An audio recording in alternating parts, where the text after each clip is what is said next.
The beliefs that, a child's grades can make or break their future is still very entrenched. I don't think the Singapore DNA allows for many Singaporeans to actually go on the extreme of saying, oh, just take it easy.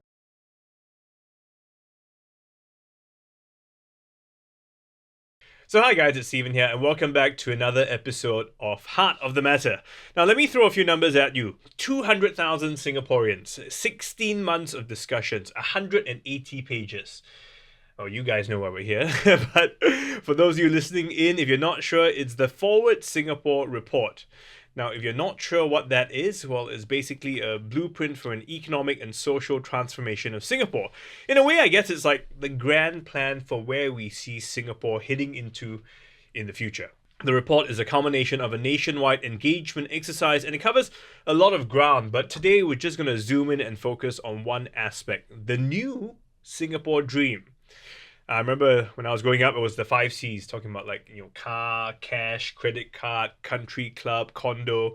But according to DPM Lawrence Wong, that has changed. People now want more from life.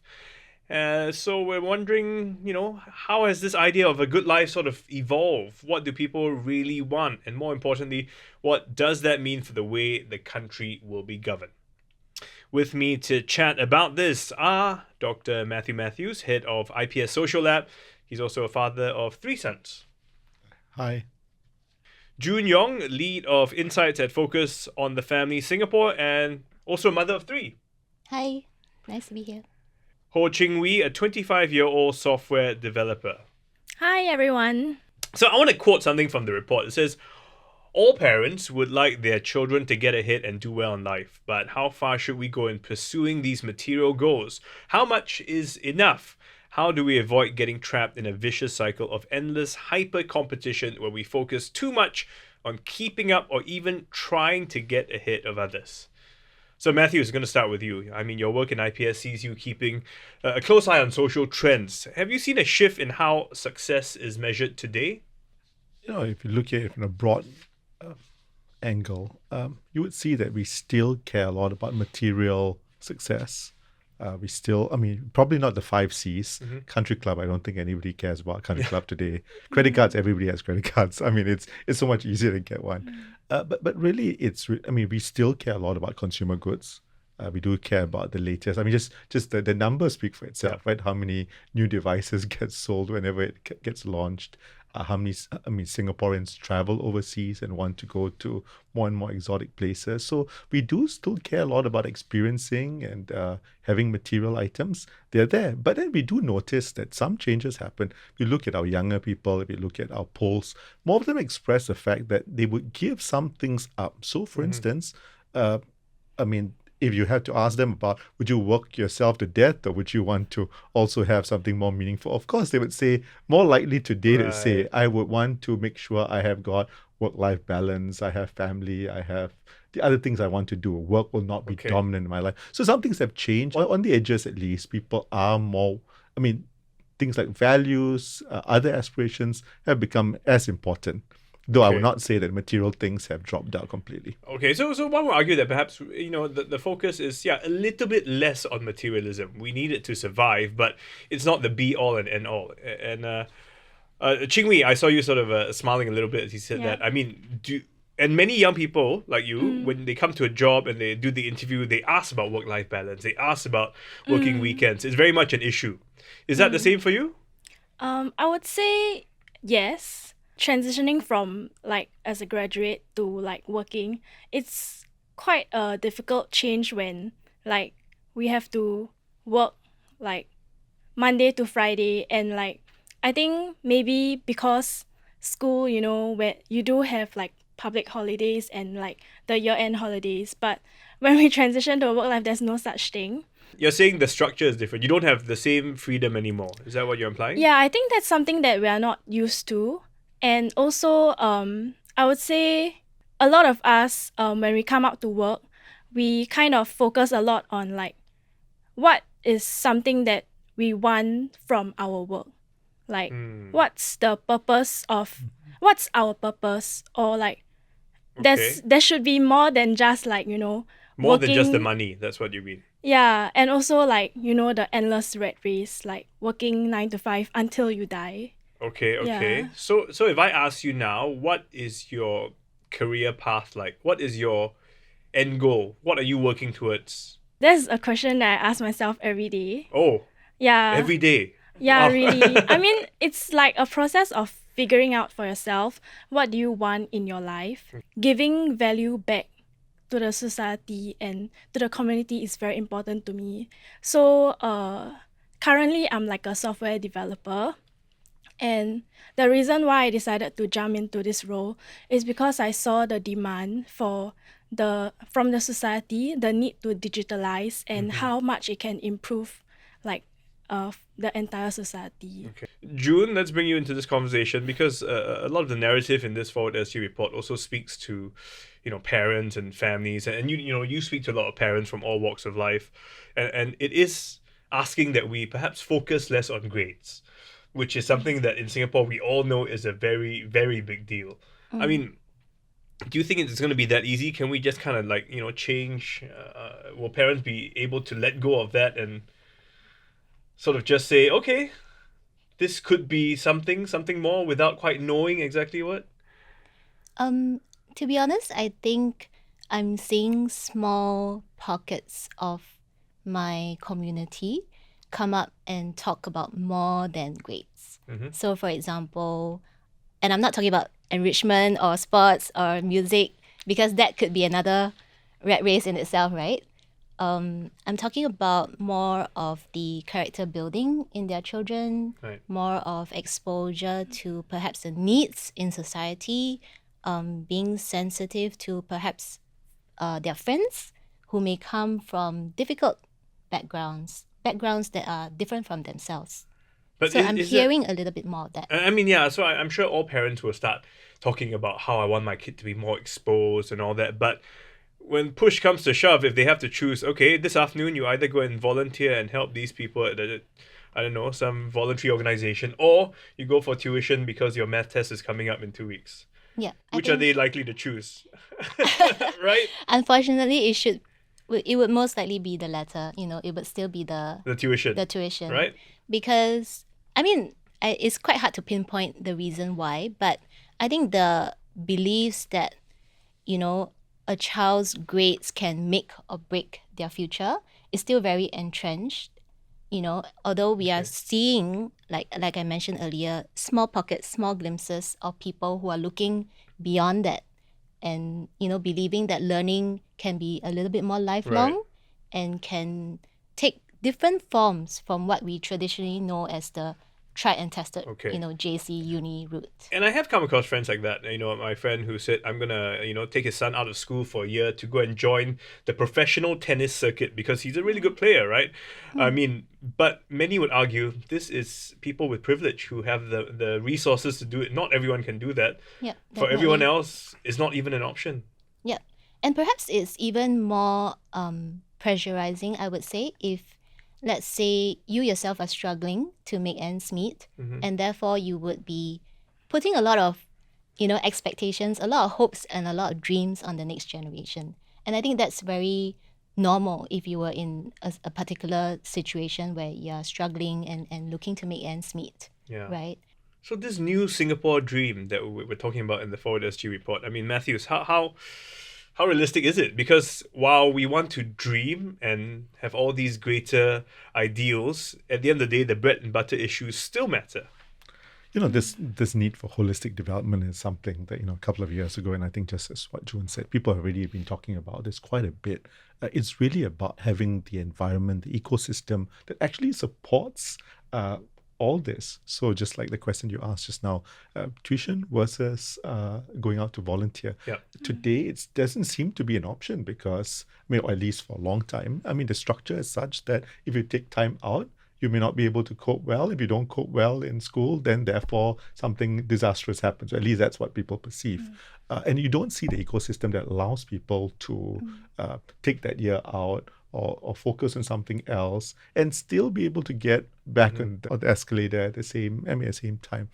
I think that's where we need to move as a society. And I think that's what Forward SG is trying to do and saying, hey, at least from the policy point of view, there needs to be more of that attempt to look at ways to make sure people don't feel that they will lose out, right? So if you didn't push yourself very hard in school and maybe prioritized maybe a little bit more of a stress, I mean, I don't want to say stress-free, but maybe a little lesser stress in school, then and when we started to wake up about the need to, I mean, you wanted to make sure you push yourself a little bit more, there would be opportunities to do that later on, and you would not feel penalized with that. So I think that's been the emphasis. And but it will take a while. It will take a lot of shifts because I mean, our structures are still such that early movers, when you acquire things early, you're going to more likely succeed than when you get it later. Yeah, and I think you raised a key word. I picked up on opportunities. So the whole idea is that you have the option along the way to step off the escalator and try something else.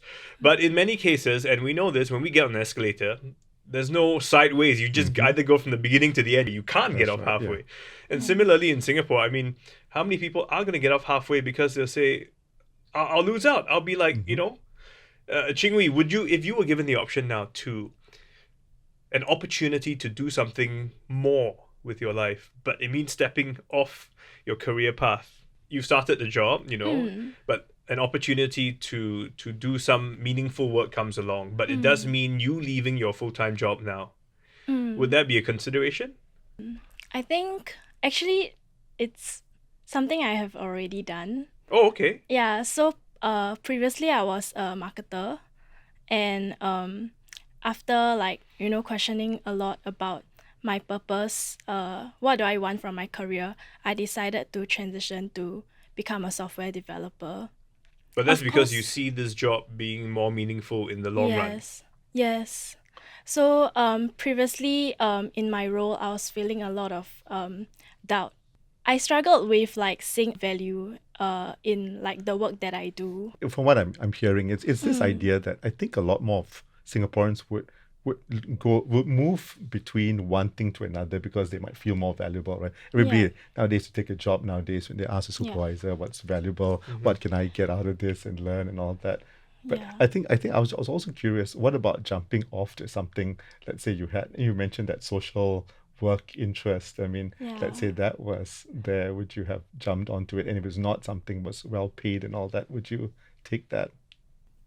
I think that would depend also on circumstances. So let's say if I were from a more well-to-do family, I would have less considerations, but that is not the truth. So Okay. I would definitely think harder before I make a decision to change career path Right. or make a change in my direction in life. This more compassionate, gentler, kinder Singaporean wanting to do greater good tends to be a select few who may not have to really work for a living, for instance. So is that representative of our country and the kind of country that we want to have in the future? What do you think, June? I was just going to say that, when you asked the question about taking time off, to a more meaningful pursuit, and then immediately the thought that came to mind was actually parenting as an enterprise is that one of those meaningful pursuits that many Singaporeans do engage with. And I found myself having to take time from my corporate work before this. When my kids were all very young, all below the age of 7, it was chaos in the home, and I didn't want to have such a huge reliance on external help, like a helper. Okay. Yeah, and having to step off that corporate ladder, so to speak, for a number of years, I think looking back, it was probably a luxury in a sense that I had the support of my husband. He had a full-time job. We were not living from hand to mouth, and so we were able to make adjustments for a single income for about 3 to 4 years. Right. Yeah. And then after that, making the move to the social service sector as well. I work for a not-for-profit, as you mentioned. And really we are not in it for the pay. Yeah. We're in it to make a difference and to really improve the lives of other families. Correct. And yeah. But I guess there are not most of the population will not be like you or be in a similar circumstance. And but I'm glad you raised the point of parenting, because sometimes we forget, but actually that is also like a volunteer job if you really think about it. It You know, is. And for stay-home moms, I think the one thing that irks this group most is when you ask them something like, "What do you do all day?" oh, And it'll be like, ouch, I'm raising the next generation of leaders for our nation. that's true, and you can inculcate, sort of these values because you're there to do it. But Ching Wee, is this something that you would ever consider if you were, you got married, had children? Would this be an option? Would you feel like you were losing out in the rat race, so to speak? It is a concern. I mean, because right now, at my age, we are actually building our career, and there is a timeline, like to like maybe when you can have kids, and by a certain age you can't. So if we do want to have kids, uh, I'm actually even like thinking ahead now Yeah. myself, like how far do I want to go ahead before I want to have kids. And I don't have a timeline, but Okay. yeah, I think it's something that's always on my mind. Yeah. So Matthews, when we talk about, the word social compact has been used a lot recently in Singapore, and I guess it's really about building this sort of society where we're all really kind of looking out for each other. There is that community, but at the same time, we got to argue and ask, what's going to happen? Does that mean we're no longer going to be as hungry? Will our economy suffer? Will we lose jobs to other people because we're just saying, oh, okay, let me hold back a little bit and focus on these other things? Well, to start off with, I don't think the Singapore DNA allows for many Singaporeans to actually go on the extreme of saying, "Oh, I'll just take it easy. I'll take gap years every year, and I'll just take care of other things." I think Singaporeans are very realistic about where we stand as a nation, as a people. We constantly, even if it's not hearing it from the government, just our own exposure to, other parts of Asia and how people are extremely hungry, working very, very hard. And so there's always that sense that in a while's time, if we don't keep our act together, we may lose out. And some of the things that we do care about, ensuring our reasonable economic prosperity and progress may not be there. So I think people are not jumping to that. However, I think that there is that sense that if we can kind of balance this better, we might be Right. able to get both. We might still be able to be economically competitive and then also have some of the finer things in life. So it's a little bit more of a thinking process here. I'm not just going to just work extremely hard without thinking carefully, right? Am I balancing some things? Because if I do that, if I become less anxious, less stressful, maybe I become a lot more creative, which is the truth. I mean, Right. in societies where people have time to pause, relax a little bit, not get so caught up with just that same task, they might actually see higher productivity. So I think that's really coming to that place of a balance, which I think we're going towards and we should be striving towards. And I guess finding that balance, that's the tough part, right? It is. I think in some way or another, maybe that constant attempt now in Singapore to say, hey, we're moving forward with this new, orientation, might kind of at least signal something, but we really need a lot of other structures to make it possible. Is it really about these structures and these policies? Will, more policies, more words on a paper really change our mindsets? I mean, I'm not going to, reading this report is not like I've gone, okay, tomorrow I'm going to change and start being a nicer person, more compassionate. I totally agree with you. It's not going to be really top down, policy driven. It's really like I find the major influences in my own life actually come from the community of people whom I spend the most time with, and whether I know it or not, whether I'm conscious of it or not, the things that my friends would talk about, if they are talking about tuition from morning till night, and as much as I don't embrace that kind of life for my children, I might just get sucked in without thinking, without pausing, as Matthew mentioned. So really, we do need to pay attention to the voices that we surround ourselves with. Yeah. Yeah. People, of course, will also say that, I push for that tuition because the school tests are so difficult. So the school tests are really dumb or they're really easy. Then perhaps I won't feel that pressure too. Of course, then, you can make some of those choices, right? But I think that's where people say, well, part of this is policy driven. You might have to change some of that. Then people might get into the bandwagon and start supporting it. It's a bit of a push and pull, right? And if nothing changes at the top, I think it's really then us, because what kind of life do we imagine for our kids? I Yeah. think we kind of need to find that inner strength and the inner resources to be able to choose wisely. Yeah, and not be swayed by the voices we keep hearing, because it's true, especially kids at school, when you hear everyone's doing this, everyone's going for this tuition, you're like, oh, FOMO, right? You fear of missing out on, and you think you're not doing the best you can for your kids. Okay, well, this is an ongoing conversation, and I don't think we'll come to an answer, but I'm just going to very quickly wrap up, and just maybe each of you think of, just quickly, one thing, if you could, have one thing that you would like to have in our next lap of Singapore, the new Singapore dream. How do you see that playing out for you?